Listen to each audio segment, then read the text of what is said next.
மருந்தில்லா மருத்துவம், அறுவை சிகிச்சையின்றி குணப்படுத்தும் நிராஸ் பாத அழுத்த சிகிச்சை. குறைந்த விலை, நிறைந்த தரம். தங்கள் தேவைகள் அனைத்தும் ஒரே இடத்தில். Jayachandran. GT Holidays, South India's #1 travel brand. You know you are special when you're with GT Holidays. Nakkheeran நேயர்களுக்கு வணக்கம். இன்று நம்முடன் கருத்துக்களை பகிர்ந்து கொள்ள இணைந்திருக்கிறார் காங்கிரஸ் கட்சியின் செய்தி தொடர்பாளர் SRS இப்ராஹிம் அவர்கள். வணக்கம் சார். வணக்கம். 4வது நாளாக பாராளுமன்றம் முடக்கம். இன்னைக்கு மக்களவை 12 மணி வரைக்கும், மாநிலங்களவை நாள் முழுக்கும் ஒத்தி வச்சாச்சு. அதானி விவகாரம், மணிப்பூர் விவகாரம், இதுதான். ஜக்தீப் தங்கர் சொல்றாரு, இந்த புனிதமான சபை விவாதத்தை கோருகிறது, முரண்பாட்டை அல்ல. உரையாடல் தான் தேவையை தவிர இடையூறு அல்ல. உரையாடுங்க, எதிர்கட்சிகள் இடையூறு செஞ்சுக்கிட்டே இருக்கீங்க அப்படிங்கிறார். இந்த முறை நாடாளுமன்ற குளிர்கால கூட்டத்தொடர் ஆரம்பிப்பதற்கு முன்பாகவே எங்களுடைய ராகுல் காந்தி தலைவர் அவர்கள் தெளிவாக திட்டவட்டமாக சொன்னார், மணிப்பூர் குறித்தும் அதானி குறித்தும் இந்த முறை விளக்கம் கேட்கப்படும், இதற்கு தீர்வு காணப்படும் என்று தெளிவாக சொல்லிவிட்டார். ஏன்னா அதானி குறித்து யுஎஸ்ல அமெரிக்கால பிடிவாரண்டு போட்டிருக்கிறாங்க.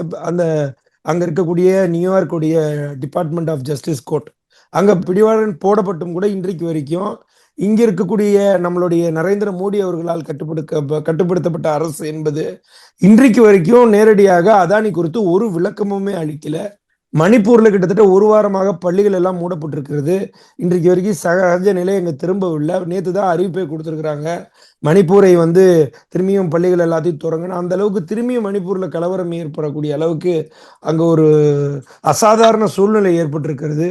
ஆனா இதையெல்லாம் கண்டு கொள்ளாத இந்திய நாட்டு பிரதமர் அவர்கள் இன்றைக்கு வக்ஃப் போர்டு வாரியத்தில் இருக்கக்கூடிய சட்டத்தை நாங்கள் கண்டிப்பாக கொண்டு வருவோம், அதை தாண்டி வெளிநாடுகள் பற்றியும் இங்கு இருக்கக்கூடிய சக மக்கள் இவர்களுக்கு யாரெல்லாம் வாக்களித்தார்களோ அவர்களை பற்றி அவர் கண்டுகொள்ளவும் இல்லை, அது பதிலளிக்கவும் இல்லை. இந்திய நாட்டு பிரதமர் கிட்டத்தட்ட 9 முறை அமெரிக்க பயணம் மேற்கொண்டிருக்கிறார் இந்திய நாட்டு பிரதமர். ஆனால் ஒரு முறை கூட மணிப்பூரை பற்றி, மணிப்பூருக்கு நேரடியாக சென்று கலாய்வு நடத்தவில்லை. இது எவ்வளவு பெரிய ஒரு அபவிருதமான ஒரு அபாயகரமான விஷயமாக இருக்கிறது. நம்ம அதை தான் கவனிக்கணும். இதை தாண்டி 5 முறை சைனா போயிருக்கிறாரு, ஜப்பான் போயிருக்கிறாரு, பல நாடுகளுக்கு 1க்கும் மேற்பட்ட இடத்துல சுற்றுப்பயணம் மேற்கொண்டிருக்கிறாரு.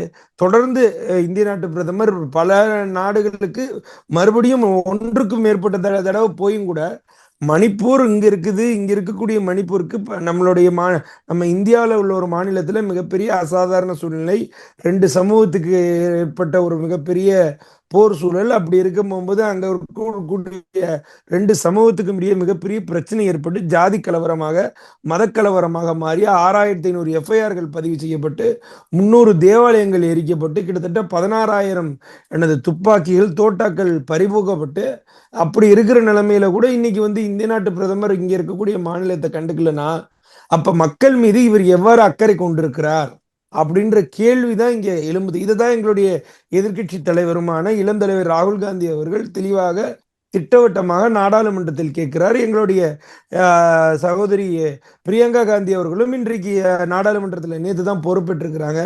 பொறுப்பேற்று அவங்களும் இந்த கேள்வியை தான் வைக்கிருக்கிறாங்க. எல்லாருமே கேட்போம், இந்தியா கூட்டணியில நேரடியாக இருக்கக்கூடிய அனைவரும் இந்த கேள்வியில திட்டவட்டமாக இருக்கிறார்கள்.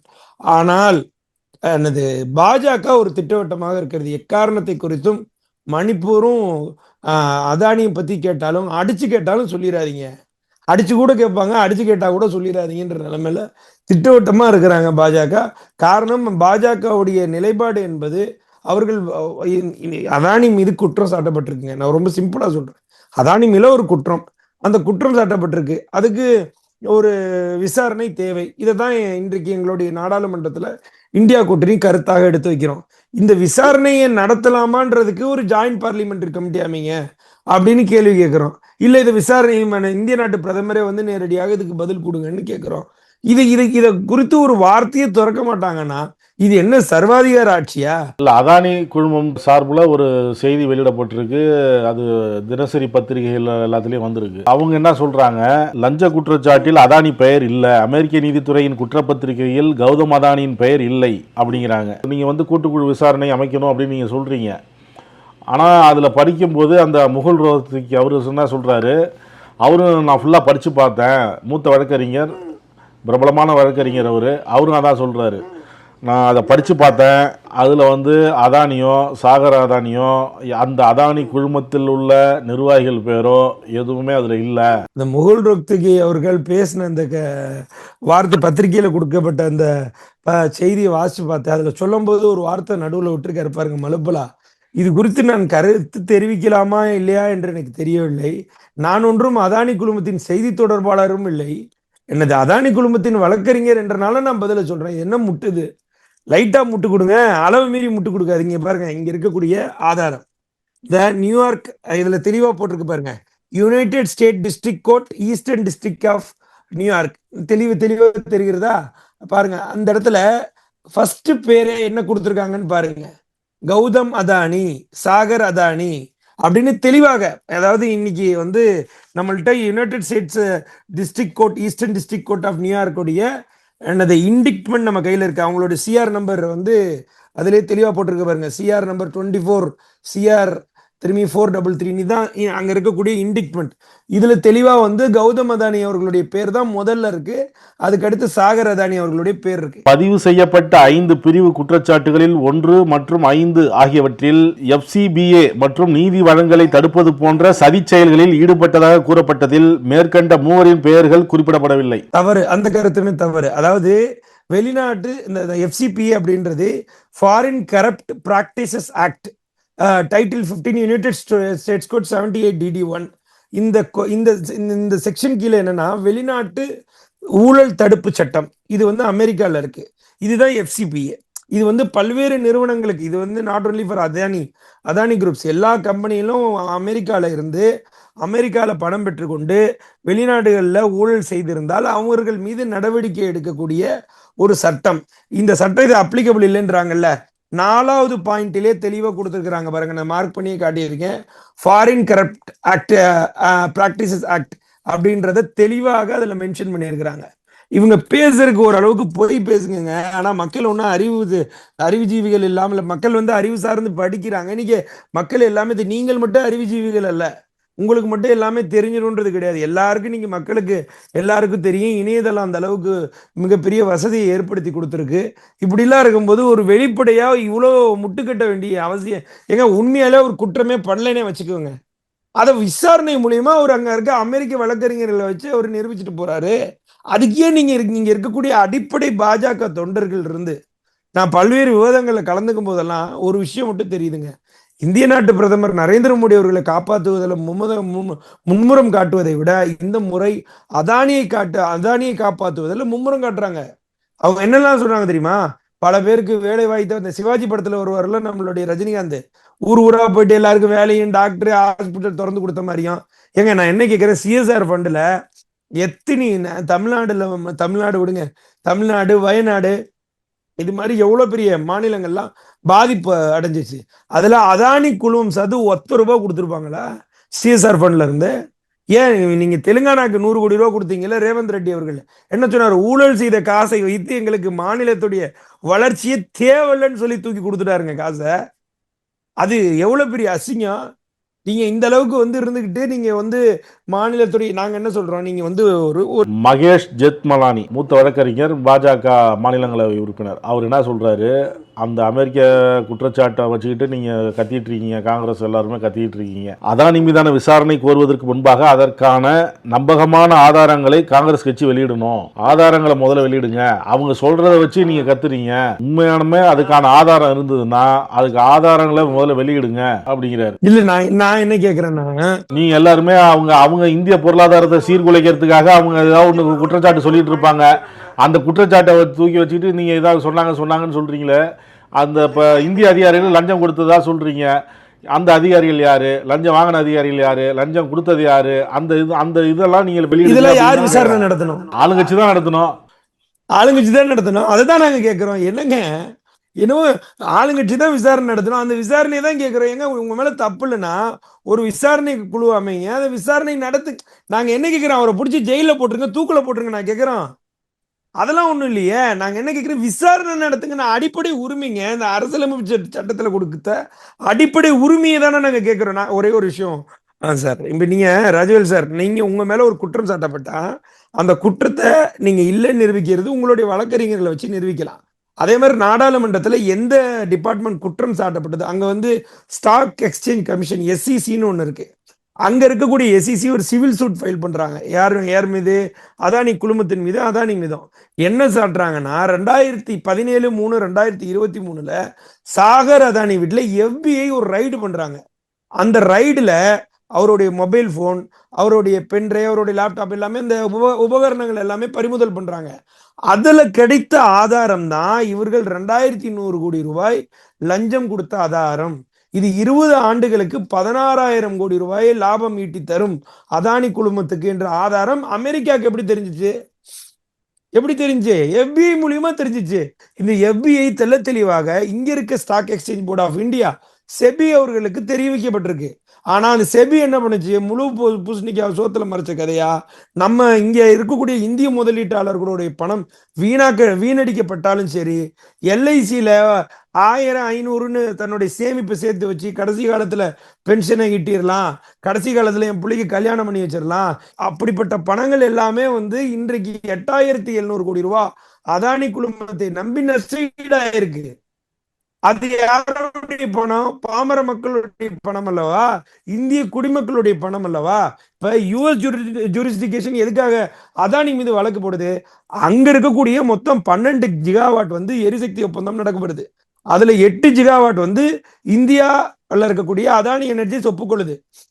4 ஜிகாவாட்டை அங்க இருக்க US கம்பெனி மூலியமா இங்க இருக்க அசியூர் எனர்ஜிஸ்ன்னு சொல்லிட்டு அசல் எனர்ஜிஸ் லிமிடெட் சொல்லிட்டு AZEL அந்த கம்பெனி மூலியமா அங்க இருக்க யூஎஸ்ல இருந்து முதலீட்டாளர்கள் பணத்தை போடுறாங்க. எதுக்குன்னா மீதி இருக்க 4 ஜிகாவாட்டையும் நம்ம இங்க ப்ரொடியூஸ் பண்ணி கொடுக்கணும். அதுக்கு முதலீடு எங்க இருந்து வருது? யூஎஸ்ல இருந்து வருது. அப்ப அமெரிக்கா மக்களுடைய பணம் முதலீடாக செய்யப்பட்டிருக்கிறது. அது லஞ்சத்துக்கு உபயோகப்படுத்தப்பட்டிருக்கின்ற குற்றச்சாட்டின் அடிப்படையில தான் இங்க அந்த டைரக்டா அமெரிக்கா அதானி மீது பிடிவாரண்ட போடுது. ஏன்? அங்க இருக்கக்கூடிய மக்களுடைய பணம் வீணாயிடக்கூடாதுன்னு. அதே கேள்விதான் இங்க இருக்கக்கூடிய ராகுல் காந்தி மற்றும் இந்தியா கூட்டணி தலைவர்கள் வைக்கிறோம், பாராளுமன்ற உறுப்பினர்கள் வைக்கிறோம். எங்க இந்திய மக்களுடைய குடிமக்களுடைய பணம் என்பது வீணாகி விடக்கூடாது. அதானி குழுமத்துல போடுகிற பணம் எல்லாம் ஆபத்தாக இருக்கிறது. அதனால அதானி மீது ஒரு விசாரணை நடத்துங்க. இவ்வளவுதான். வேற என்ன பிரச்சனை? அப்ப இதை செய்வதற்கு உங்களுக்கு என்ன தயக்கம்? ஏங்க நீங்க உங்க மேல தப்பே இல்லைங்க, உங்க வழியில உங்க மடியில கனம் இல்லைங்க, உங்கள்ட்ட பாரமே இல்லை, அழகா விசாரணைக்கு ஒப்புக்கொண்டு போலாம்ல. கடைசி வரைக்கும் ஒரு நோட்டீஸ் கொடுத்தும் கூட இன்னைக்கு வரைக்கும் இந்திய நாட்டு பிரதமரோ உள்துறை அமைச்சரோ அதானி குறித்து ஒரு வார்த்தை பேசினாரு. 5 நாள் ஆச்சுங்க. நீங்க சொல்ற மாதிரியே வச்சுக்கோ, 5 நாள் நாடாளுமன்றம் முடக்கப்பட்டிருக்கிறது. ஏன் முடக்கப்பட்டிருக்கிறது? எதனால் முடக்கப்பட்டிருக்கிறது? பாராளுமன்ற உறுப்பினர்லாம் அவங்களுடைய மாத ஊதியத்தை அதிகப்படுத்தி கேட்கிறாங்களா, இல்ல ஸ்ட்ரைக் பண்றாங்களா? மக்களுடைய பிரச்சனையா இருக்கக்கூடிய அதானியோடைய பிரச்சனை. அதானியோடைய பிரச்சனைன்றது வந்து நம்ம வந்து ஒரு சாரார், இது ஒரு குழுமத்துக்கு, ஒரு ஸ்டாக் எக்ஸ்சேஞ்ச் போர்டுக்கு, இல்ல எலைட் பெரிய அளவுல மகாராஷ்டிராவில் ஜெயிச்சிட்டாங்க. மகாராஷ்டிராவில் எதிர்பார்க்காத வெற்றி அவங்களுக்கே வந்துருச்சு. அதானியோட விவகாரத்தை அவ்வளவு எலேசா எடுத்துக்க வேணாம். இது வந்து அமெரிக்கால நடக்கிற பிரச்சனை போலவும் இந்தியாவுக்கும் இதுக்கும் சம்பந்தம் இல்லைன்ற போல ஒரு கட்டமைப்பு சேர்ந்து ஒரு சித்தரிச்சுட்டு வராங்க. அது ஒன்றும் மிகப்பெரிய தவறானதுங்க. இங்க இருக்கக்கூடிய 24 பப்ளிக் செக்டர்ஸ் எல்லாமே இன்னைக்கு அதானி வசம் உள்ளது. இது நல்லா நீங்க புரிஞ்சுக்குங்க. டிஃபென்ஸ் அவர் கையில இருக்கு, HAL அவர் கையில இருக்கு, எலக்ட்ரிக்கல் எனர்ஜி அவர் கையில இருக்கு, என்னது சூரிய ஒளியோடைய மின்சக்தி அவர் கையில இருக்கு, சோலார் எனர்ஜிஸ் இருக்கு, எல்லாமே அவர் கையில இருக்கு. இது எல்லாமே யார் கொடுத்தா? இந்திய நாட்டுடைய பிரதமர் நரேந்திர மோடியும் உள்துறை அமைச்சர் அவர்களுடைய அரசும் தானே கொடுக்கப்பட்டது. அப்ப அவர்களிடம் தானே கேள்வி கேட்க முடியும். இந்திய நாட்டுடைய அதிகப்படியான இருக்கக்கூடிய எல்லா அரசு துறைகளும் இன்னைக்கு யாரிடம் இருக்கிறது? அதானிகிட்ட இருக்கு. அப்ப அதானிக்கு குறித்து இவ்வளவு பெரிய ஒரு மிகப்பெரிய ஒரு ஊழல் சார்ந்த ஒரு கேள்வி எழும்பும் போது, அப்ப இந்த துறைகளுக்கு எந்த அளவுக்கு பாதிப்பு ஏற்படுத்தப்பட்டிருக்கின்ற ஒரு கேள்வி எழும்புதுல. இதெல்லாம் மக்கள் நம்ம டைரக்டா இல்லையா? ஏன் நம்ம இன்றைக்கு இருக்கக்கூடிய 1000 ரூபாய் கேஸ் விலை ஏற்றது வரைக்கும், பெட்ரோல் வரைக்கும் அவர் உள்ள தலையிட்டு இருக்காருங்க.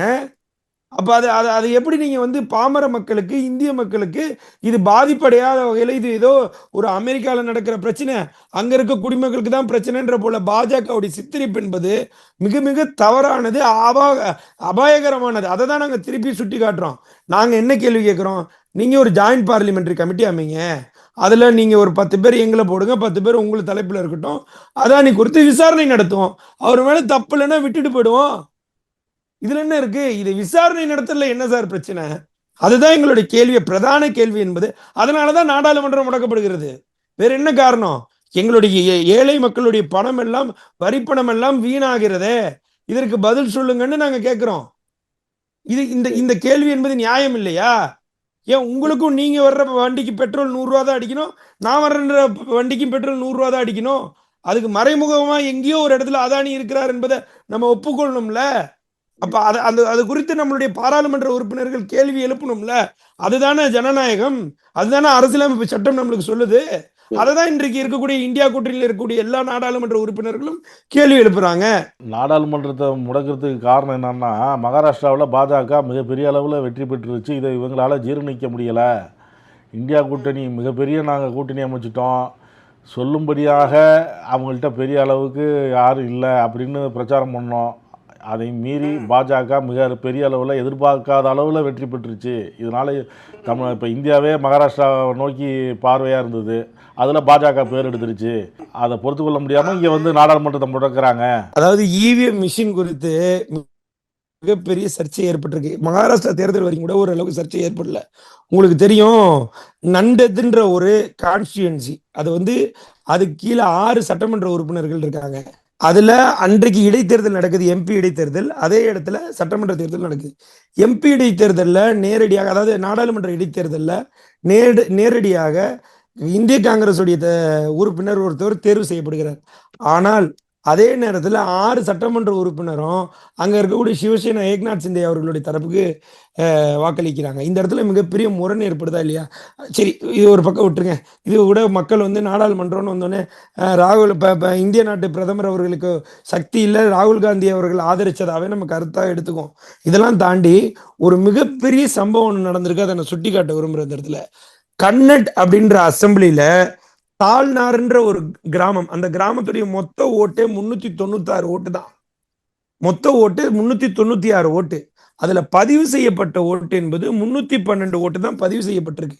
ஆனா இதுல ஏக்நாத் ஷிண்டே அவர்களுடைய ஓட்டு பிளஸ் வந்து சிவசேனாவுடைய ஏக்நாத் ஷிண்டே அவர்களுடைய ஓட்டு பிளஸ் வந்து அங்க இருக்கக்கூடிய பாஜகவுடைய ஓட்டு எல்லாமே சேர்த்து எத்தனை ஓட்டு தெரியுமா பதிவாயிருக்கு? மொத்தம் 624 ஓட்டு பதிவாயிருக்கு. இருக்கிறதே மொத்த அந்த கிராமத்துல இருக்கிற ஓட்டு 396 ஓட்டு தான். அதுல பதிவு செய்யப்பட்ட ஓட்டு 312. ஆனா கவுண்டிங் அன்னைக்கு 624 ஓட்டு வருது. அது எப்படிங்க வரும்? இது இந்த இடத்துல இவிஎம் கோளாறு எந்த அளவுக்கு இருக்குன்ட்டு பரகலா பிரபாகர் அவர்கள் முந்தானத்து கூட ஒரு இடத்துல சொல்லிருக்காரு, கிட்டத்தட்ட சாதாரணமாக 7.5 லட்சம் வாக்குகளுக்கு மேல, அவர் சொல்றாரு 7.5 லட்சம் வாக்குகளுக்கு மேல குளறுபடி ஆயிருக்கிறது, கவுண்டிங்ல வித்தியாசம் வருகிறது அப்படின்னு சொல்லியிருந்தாங்க. இதை தாண்டி ஒரு வாரத்துக்கு முன்னாடி எல்லா ஊடகத்திலையும் பிரபலமாச்சு. 5,40,000 ஓட்டுகள் மகாராஷ்டிரா முழுவதும் வாக்கு எண்ணிக்கைக்கும் வாக்கு பதிவுக்கும் வித்தியாசம் இருக்கு அப்படின்னு சொல்லியிருந்தாங்க. அப்போ இந்த இடத்துல இந்த ஓட்டுகள்ல கிட்டத்தட்ட 1000 ஓட்டு, 7000 ஓட்டு, 317 ஓட்டு, 1300 ஓட்டு, இது மாதிரி ஓட்டுகள்ல கிட்டத்தட்ட 87 தொகுதிகளை ஜெயிச்சிருக்கு பாஜக. அப்ப இந்த ஓட்டெல்லாம் கணக்கு பண்ணும்போது யாரு வின்னிங் ரேஷியோ? இதுதான் எங்களுடைய அகில இந்திய தலைவர் மல்லிகார்ஜுன கார்கே அவர்கள் தெளிவாக சொல்லுகிறார்.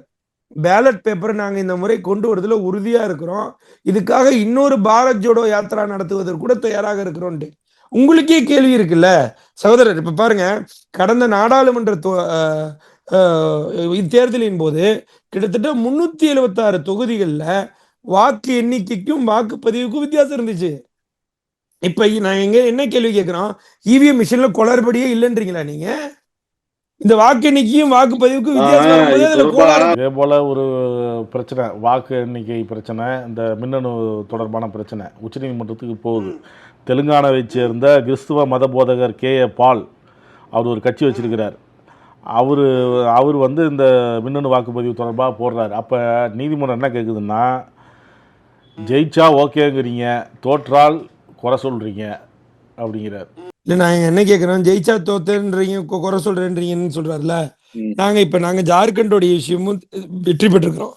அப்ப கூட என்ன சொல்றோம், நாங்க வெற்றி பெற்றா அங்க நீங்க எந்த குறை இல்லையே, நாங்க குறை சொல்லாமலாம் இல்லையே. அதிகப்படியான வெற்றி நாங்க நாடாளுமன்ற தேர்தலின் போது 140 சீட்டு பாஜக கிடைச்சது அதிகம்னு சொன்னோம். எங்களுக்கு கம்மியா கிடைக்க வேண்டியது இல்லை, எங்களுக்கு அதிகமா கிடைக்க வேண்டியது. நாங்க 100 சீட்டுக்கு கொண்டாடணும்னு சொல்லிட்டு இருந்தாங்களே, அந்த அளவுக்கு கூட கிடைச்சிருக்காதுன்னு சொன்னோம். இதே எங்களுடைய தலைவர் சொன்னார்ல, இந்திய நாட்டு பிரதமர் அவர்களுடைய இதயம் என்பது இவிஎம்ல தான் இருக்கு, இவிஎம் எந்திரத்துல தான் இருக்குன்னு சொன்னார்ல. நாடாளுமன்ற தேர்தலே எங்களுக்கு தெளிவாக தெரியுங்க, இந்த இடத்துல இவிஎம்ல மிகப்பெரிய பிரச்சனை இருக்கு. சரி, நீங்க ஒரு விஷயம் புரிஞ்சுங்க, பேட்டரியை ஆன் பண்ணிடுறீங்க, சார்ஜ் போகப்பட்டிருக்கு, 70% மேல நீங்க வாக்குப்பதிவு இன்னைக்கு 70% பேட்டரி வந்துருச்சு, திரும்பி வாக்கு எண்ணிக்கைக்கு திரும்பியும் அந்த மிஷினை பிரிக்கிறீங்க, எப்படிங்க 93% ஆகும் பேட்டரி? இது குறித்து சீஃப் எலெக்ஷன் கமிஷனர் ராஜீவ்குமார்கிட்ட கேட்டா என்ன சொல்றாரு? பதிலே சொல்லாம ஸ்கிப் பண்ணிட்டு போறாரு. என்னமோ கோடீஸ்வரன், ஒரு நாள் கோடீஸ்வரர் பதில கேட்ட மாதிரி ஸ்கிப் அப்படின்ட்டு போறாரு. என்ன பதில் இது? இதெல்லாம் இது இது வந்து ஜனநாயகமா?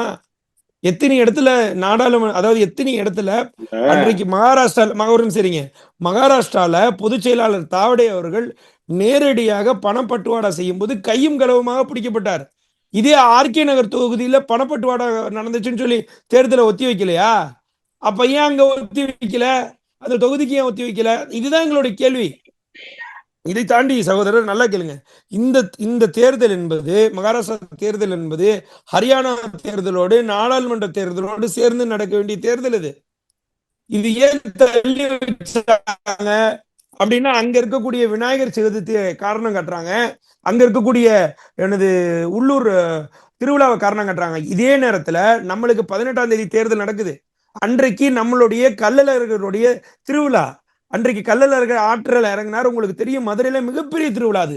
அந்த திருவிழாக்கு நாங்க கேட்கிறோம் நேரம், இல்ல இந்த கொஞ்சம் 2 நாள் தள்ளி வைங்க இந்த தேர்தலை, எங்களுடைய மிகப்பெரிய திருவிழான்ட்டு. அதுக்கு அவங்க நேரம் அளிச்சாங்களா? அப்ப தமிழர் திருவிழா என்றால் ஒரு பார்வை, வடநாடு மக்களின் திருவிழா என்றால் ஒரு பார்வை. இதைதான் சொல்றோம். கள்ளழகர் திருவிழாக்கு எங்களுக்கு நேரம் கொடுங்கன்னு நாங்க கேட்கிறோம். அதுக்கு பதில் கொடுத்தாங்களா? அதுக்கு தள்ளியாவது வச்சாங்களா? அதுக்கு கருத்தை கேட்டாங்களா? முதல்ல கேட்கலையே. அதே அவர்களுடைய வடநாடு திருவிழா என்றால் அதுக்கு நேரம் கொடுக்குறாங்கல்ல. அப்ப உண்மையாகவே இவர்கள் இந்து மக்கள் மீது, பெரும்பான்மையான மக்கள் மீது, என்னுடைய தொப்புள் கொடி சொந்தங்கள் மீது அதிகப்படியான நம்பிக்கையும் அதிகப்படியான பற்றும் வைத்திருக்கிறார்களா என்றால், வடநாட்டு மக்கள் மீது ஒரு பார்வையும் தமிழர்கள் மக்கள் மீது ஒரு பார்வையும் வஞ்சிக்கிற பார்வையில தான் பாஜக செயல்பட்டு வருகிறது. சம்பித் பத்ரா பாஜக எம்பி, அவர் தேசிய செயலாளர் பொறுப்புலையும் இருக்கிறார் பாஜகவில். அவர் சொல்றாரு, மின்னணு இயந்திரத்தில் எந்த ஒரு குறைபாடும் கிடையாது, இவங்க தோல்வியின் விரக்தியில் இந்த மாதிரி பேசுகிறாங்க, பிரச்சனை ராகுல்கிட்ட இருக்குது, காங்கிரஸ் கிட்ட பிரச்சனை இருக்குது, அதை சரி செய்யணும், அதை சரி செய்யாமல் இதை மின்னணு இயந்திரத்தை குறை சொல்லிட்டு இருக்கிறாங்க அப்படிங்கிறார். சந்திர மண்டலத்துக்கு தான் இவங்க போகணுங்கிறார். இல்ல, யார் சொல்றா இந்த கருத்து? இந்த கருத்து யார் சொல்றா? பாஜக எம்பியும் தேசிய செய்தி தொடர்பாளருமான சம்பித் பத்ரா. அதாவது அதேதான் சொல்றேனே, இவர்களுக்கு நான் ஒரு எடுத்துக்காட்டே சொல்றேன். இப்ப சொன்னேன்ல உங்கள்கிட்ட, கர்நாடு சட்டசபை தொகுதி டால்நாடு கிராமத்துல மொத்த வாக்குகளுடைய எண்ணிக்கை 396, பதிவான வாக்குகள் 312. உத்தவ் தாக்கரேவுடைய சிவசேனா கட்சிக்கு 194 வாக்குகள் பதிவாயிருக்கு, சுயேட்சைக்கு 104 வாக்குகள் பதிவாயிருக்கு. கிட்டத்தட்ட 194 + 104 + 326 வாக்குகளோட சேர்த்து 624 வாக்குகள் பதிவாயிருக்கு. ஆனா மொத்த வாக்கு இன்னைக்கு அங்க இருந்த வாக்குகளே எவ்வளவுன்னு கேட்டீங்கன்னா, மொத்த வாக்கு எண்ணிக்கையே 396 தான். அப்ப இங்க இருக்கக்கூடிய கேள்வி என்பது, அந்த கிராமத்துல 396 வாக்குகளுக்கு 312 வாக்குகள் தான் பதிவானா, 624 வாக்குகள் எங்க இருந்து வந்துச்சுங்க? அப்படியே டபுளா இருக்கு. இங்க வர முடியும். அப்ப பாருங்க, இது மாதிரி எத்தனை தொகுதிகளை டபுளா இருக்கு தெரியுமா? அதை தான் சொல்றேன், ஆதாரத்தோட காமிக்கிறேன். நேரடியா பாருங்க வாக்குகள் எண்ணிக்கை எந்த அளவுக்கு வந்திருக்குன்றத ஆதாரத்தை சுயேட்சை கிராமங்கள்ல தனிப்பட்டு ஒவ்வொரு இடத்துலையும் காமிக்கிறேன் நான், எவ்வளவு வாக்குகள் எந்த இடத்துல இருக்குன்னு. இது எல்லாமே கிளியனா எலெக்ஷன் கமிஷனுடைய பேஜ்ல இருந்து எடுக்கப்பட்ட ஆதாரபூர்வமான செய்தி. நான் தனிப்பட்டோ காங்கிரஸ் செய்தி தொடர்பாளர் என்ற காரணத்தினாலோ மிகைப்படுத்தி சொல்லப்பட்ட வார்த்தை அல்ல, நேரடியாக எலெக்ஷன் கமிஷன்ல இருந்து எடுத்தான். சரி, இதெல்லாம் விட்டுருங்க, மகாராஷ்டிராவுடைய பிரச்சனையெல்லாம் விட்டுருங்க. இந்திய நாட்டு பிரதமர் நேரடியாக இதற்கு முன்பாக எத்தனை கேள்விகளுக்கு இதற்கு முன்னால் தனிப்பட்ட கேள்வியா இருக்கட்டும், இல்ல இந்த கொஸ்டின் செஷன் சொல்றாங்கல்ல அதாக இருக்கட்டும், இதுக்கு எத்தனை முறை பதிலளித்திருக்காருன்றதை பார்ப்போம். கிட்டத்தட்ட 6 ஜூன் 2014 என்ற இந்த டேட்டா இருக்கு. இது நம்ம எல்லாருமே மோடி ஸ்பீச் பார்லிமெண்ட் டிஜிட்டல் லைப்ரரின்னு சொல்லி நீங்க இணையதளத்துல போட்டாலே வரும். தெளிவாக 6 ஜூன் 2014 இருந்து கடைசியாக நம்மளுடைய 10 பிப்ரவரி 2024 வரைக்கும், கடைசியா 10 ஆண்டுகள்ல எத்தனை முறை நேரடியான ஒரு ஒரு ஒரு ஒரு ஒரு நாடாளுமன்றத்தில் இருக்கக்கூடிய ஒரு பிரதிநிதியோட கேள்விக்கு பதிலளித்திருக்கார் என்றால் ஒரு முறை கூட கிடையாது. இங்க பாருங்க, இதுல எல்லாத்துலயுமே அவர் பேசியிருக்கிறாரு, அவரா சொல்லிட்டு போயிட்டே இருந்திருக்கிறாரு. யாருக்கும் பதிலளிக்க. ஏன் உங்களுக்கு தெரியாதா? மணிப்பூரோட விஷயத்துல அவர் விவாதம் செய்வதற்கு எங்களுக்கு என்ன ஆயுதம் தேவைப்பட்டது? நம்பிக்கையில்லா வாக்கெடுப்பு. ஒரு ஒரு நம்மளுடைய இந்தியாவில் உள்ள ஒரு மாநிலத்துக்கு அதோடைய பிரச்சனையை தீர்க்க, அதற்கு பதிலளிக்க இந்திய நாட்டு பிரதமரை நாடாளுமன்றத்தில் வாய் திறந்து பேச வைக்க எங்களுக்கு கிடைத்த கடைசி அரசியலமைப்பு சட்டத்தின் ஆயுதம் நம்பிக்கையில்லா வாக்கெடுப்பு. இது மாதிரி ஒரு சுதந்திர இந்தியாவில் இதற்கு முன்பாக எந்த பிரதமர் நடந்திருக்கிறார்? எந்த பிரதமர் இது மாதிரி நடந்திருக்கிறார்? ஏதாவது ஒரு பிரதமரை காட்டுங்க இந்த அளவுக்கு மோசமா நடந்திருக்கிறான்ட்டு. அப்ப என்ன தெரியுது? இந்திய நாட்டு பிரதமர் அவர்கள் ஒரே நாடு ஒரே தேர்தல் போற, ஒரே நாடு ஒரே தொழிலதிபர் அந்த கான்செப்ட்ல தான் இருக்காரு. முதல்ல நான் என்ன கேட்கிறேன், முதல்ல இந்த அதானி அவர்களை தன்னுடைய சொந்த விமானத்தில் ஏத்திட்டு ஆஸ்திரேலியால சுரங்க ஒப்பந்தம் போடுவதற்கு அழைத்து சென்றது யார்? அந்த புகைப்படத்தை தானே எங்களுடைய ராகுல் காந்தி அவர்கள் நாடாளுமன்றத்தில் காமிச்சாரு. அதற்கு பின்பாக தானே கைது நடவடிக்கை எடுக்கப்பட்டது. அதற்கு பின்பாக தானே அவங்க வீட்டை பறிச்சாங்க. அதற்கு முன்பாக நரேந்திர மோடி அவர்களை பல முறை சாடி பேசினார். அதுக்கு கூட அவங்க கவலைப்படல. ஆனா அதானி என்ற ஒற்றை வார்த்தையை சொல்லிவிட்டால் அவர்களால் தாக்கு பிடிக்க முடியாது. காரணம், இந்த 10 ஆண்டு காலத்துல 24 மணி நேரமும் ஒரு மனிதருக்கு இந்திய நாட்டுடைய பிரதமர் உழைத்தார் என்றால் அது அதானிக்கு தான். ஏன்னா 625வது இடத்துல இருந்த இந்திய நாட்டு பிரதமரை 6வது இடத்துல உலக பணக்கார பட்டியல கொண்டு போய் வச்சிருக்காருன்னா 24 மணி நேரம் தாண்டி உழைச்சிருக்கிறார் இந்திய நாட்டு பிரதமர் அதானியுடைய வளர்ச்சிக்காக. சரி, நீங்க ஜிடிபி எடுத்து பாருங்க. 2014 என்ன ஜிடிபி இருந்துச்சு? 8.9.